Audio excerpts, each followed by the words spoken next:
Scan this. Sovi is here. Let's level up.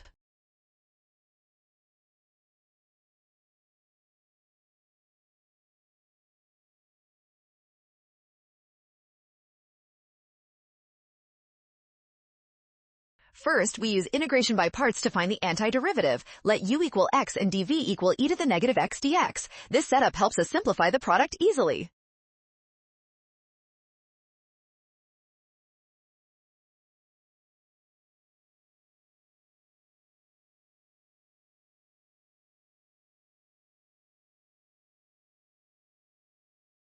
As x goes to infinity, the terms vanish to 0. Plugging in 1 gives us 1 over e plus 1 over e. That makes option C our final winning answer today.